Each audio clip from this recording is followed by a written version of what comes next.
Welcome back everybody, this is Lars. Let's play some more Kerbal Space Program. So, I've designed a new landing thing for the moon base. And as you can see, this seems to work. I added 3 engines on each side just to test it on Kerbal, but the finished model will have 1 on each side. So, after brief testing, just to see that we are actually able to clear the big cap on top, we launched this thing and just get it back up there. And well, I did try to make a rescue mission for the modules themselves, but I think we will rather just rescue the one Kerbal that's stuck on it, and then I don't know, to get the things down to the surface by just crashing them. Now, this thing was actually pretty easy getting up there, and we'll just launch another one right away that has 1 Kerbal in it and a couple of modules, and this will be the first landing vehicle which we actually land and use to find a new area. So as you can see, it's a simple thing, just a big tank of fuel and 4 engines on the side. And I also added, as you can see, a cap on the top with some separatrons, and that's where we have the SAS module. So this thing should be pretty easy to land. Now, I kind of struggled a bit with designing this thing, because I kind of wanted to have one of those big crew tanks, but I guess we'll land those in the next mission instead. Getting a lot of people down there is not really important right now. The most important is getting one guy down there so he could connect the different pieces and be basically the janitor slash engineer slash, well, sole inhabitant of the new base. Now, we're getting the first part here towards the moon, and this is the Kerbitat. For some reason I decided to launch the Kerbitat first, which makes no sense since I designed the lander first. But, well, beats me why I did it, but, well, that's how it went, really. So, getting into a proper moon orbit is pretty easy with this thing. The whole launch system we are using is pretty damn good, I think. It's versatile, it is way overpowered, which is a good thing. Now, it wasn't designed really to launch a thing like this, but, well, it still worked out, I guess. It's, so, yeah, let's get this thing into a proper periapse, and, as you can see, I've started using the Kerbal alarm clock a lot more since I started doing multiple launches. And now you can see that we will actually reach the SOI change for the other thing before we reach a periapse. So, add another alarm, and yeah, it's that easy. Just add the alarm and then switch to the other craft. So, it is now entering the moon's SOI. This thing actually kind of glitched out for a bit, as you can see right now. I'm just going to warp into the SOI, and oh wait, what's the other one? The other one actually started oscillating between the different SOIs.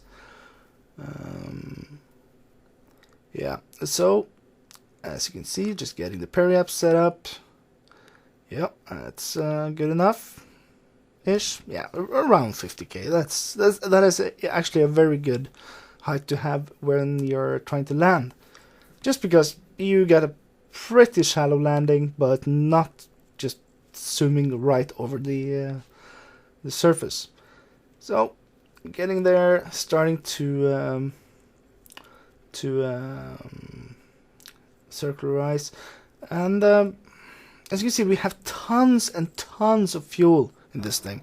It is a very nice transfer stage, and I'm kind of surprised that we are able to get these things up into orbit and to the moon that easy, since we don't even have the monster engine, the mainsail yet. We'll get it soon though. I think I'm missing like 300 science points or something. We'll get some of them soon-ish. I've been doing some off-camera landings on Minimus while just basically killing time. And we have a good source of science just hanging out up there. Now, we are going to prepare the landing, and as you can see, we're just lowering the periaps, and we actually hit pretty well. So this is the lander craft, of course. Just going to do a quick adjustment here, just getting closer to the thing. Yeah. Of course, doing the adjustments this early was probably not that, well, didn't really make sense, but what the hell, why not? So, another adjustment just to actually hit the thing, because I didn't really think about the moon's rotation, and that kind of messed everything up. But we're still good, So, as you can see, we are going in for the landing. Now, we only have the last stage left here. So, going in, and yeah, this is the thing. Just getting rid of that stage because it's pretty much useless at this point. And now comes the hard part, deciding where to actually put the base. We want somewhere that's pretty flat, but it doesn't matter if it's a small incline, just as long as it's easy to land on. Now, this thing doesn't have much oomph in it. The thrust to weight ratio is not really that great, so as you can see, we are slowing down really slowly. Have to start to burn really early. This is not efficient at all, but again, we have so much fuel in this thing. We have a full small 2.5 meter tank. So as you see, we're good. First, I'm trying to think about just landing right under here, but decided it's probably easier to set up a whole base in a crater, as they are usually pretty flat in the middle. So, kind of reconsider and start heading over there. Now, as you can see, this thing is slow. There's not much oomph in it. And if you are observant, you can see that we don't have any landing legs on this thing, and there's a reason for it. I really want this thing to land flat on the surface. I don't want it to stand on big legs, because we're just gonna use it as a habitat module for now anyway. There's really no reason for this thing to actually be on stilts. There's just no reason for it. The moon very seldom floods, so we don't have to care about that, and we have enough engines on this thing to be able to just land it flat on its bottom, I guess. Back, maybe? No. It's probably its bottom.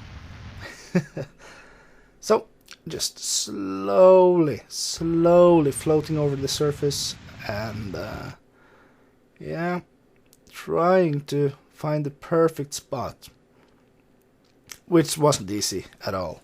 It really wasn't easy. This thing handles like a marble, basically. It's not easy to keep it straight, and it's just rolling around. And yeah, these kind of landings, not my specialty, really. But I'm able to do them, of course. So, we have our spot. We'll try to land. Just slowly get down there. I was kind of unsure on how finicky this thing would be. So, lights seem to be working quite nicely. I did kind of mess up the design or the placement of the lights, but they still work. So you can see. I just wish I didn't get the cross shaped shadows. It looks kind of cool from above, probably. We'll just say it was intentional and move on. Now, we did end up on a slope, of course, so we're gonna head over to the bottom part here. As you can see, me using the mouse to actually tell you where it is when I'm playing. Now, I'm gonna mess around with the cameras. I wish they had something like chase mode that actually works during landing. I don't like using chase mode when landing because it just kind of messes up. I could always adjust my camera, but wow. So it's time to start heading over there, and this thing again was very finicky indeed. But we just slowly float over there, using a bit too much throttle, so we're ascending a bit quickly. And yeah, we have 250-ish meters a second left in this thing, so it's still quite mobile. We're not going to go back into orbit anytime soon, but we're able to do pretty decent amount of maneuvering on the surface, at least. Oh, getting down, getting back down, and oh, hard touchdown. Oh, that looks bad, but it works out. And I think it's actually floating on the lights. Alright, we're good. We're down. Now to start, well, plant the flag, of course. First, christen this thing as the Moon Base Alpha. And I'm really happy to be at this point now, after last episode's fiasco. So this was a very good feeling, just getting to actually put up the map, or the flag. And yeah, getting rid of the cap.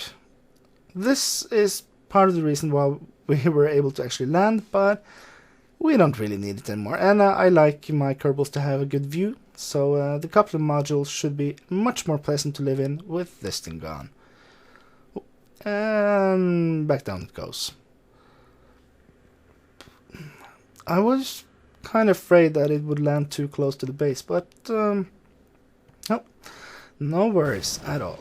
So, landing the next module. This one was hard landing correctly, because of the engines. They are placed so far up, and all, the whatchamacallit, the SAS module, the reaction wheels are actually way on top there as well. So, but all the weight is on the bottom. Not the perfect way of doing it, but well, we did get it landed, and we're just gonna get rid of the landing thing here, because there's really no value in it. It's just half full. We could get it back into orbit, but there's no use of having it. So just getting it back up there, and whoom, let's just shoot it off in the distance, and that's fine. Now, time to actually get the base operational, and this is why I love Kerbal attachment system. Making bases it's just so much easier and more interesting as well. Not only could you do like existing things easier by just hooking them up through CAS, but you can actually do a lot of stuff you can't do elsewhere. So, or without it, I mean. So, placing the first ground pylon. This is basically an anchor, which you can use as contact point for these things. And when we connect this anchor actually becomes part of the craft. So you could like put an antenna on it and it'll work. So getting this and another ground pylon over to here in between them, and both of these pylons can be used to connect other stuff as well. So we'll use them as hubs basically, which means that no craft will have more than one connection. Well, hopefully, because I wanted to be able to like disconnect the modules if we need to. So, getting another connector back to the original landing craft, and look at this, we are almost done setting up our base. So, just getting this thing over here and linking it up. Oh, come on, and yeah, we're almost done. Look at this. So, the whole thing is now linked up. Now there's just one craft here, and that's the Moon Base Alpha. We should probably rename it. Probably. So, call it the Moonbase Alpha, and see, just to verify that this actually works, we will just try renaming the other one as well. Come on. Rename. Yeah, it worked. This is just so awesome. We can't activate anything on the Kerbal yet, but when we get the command thing there and some more stores, we should be able to start making our own food. You can see we have a ton of stuff here. So there's one more thing we should do this episode, and that's getting our boys back from Duna. So I've just time warped 20 or so days ahead, and well, not yet, of course. I had to move them to an orbit around Duna instead, because the orbit around Ike just made it hell trying to time warp.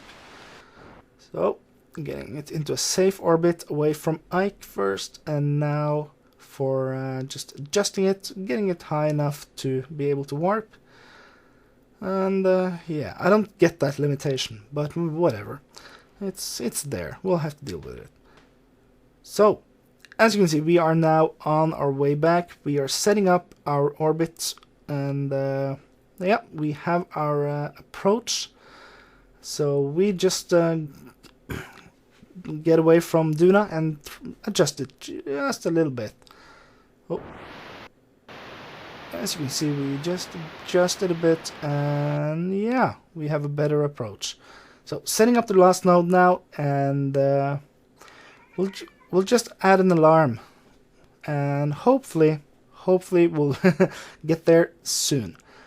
But yeah, that's it, really. And in the next episode, we'll continue working on our moon base. But for now, we just watch these guys spin around, happy to be on their way back home. So yeah, I will see you guys next time.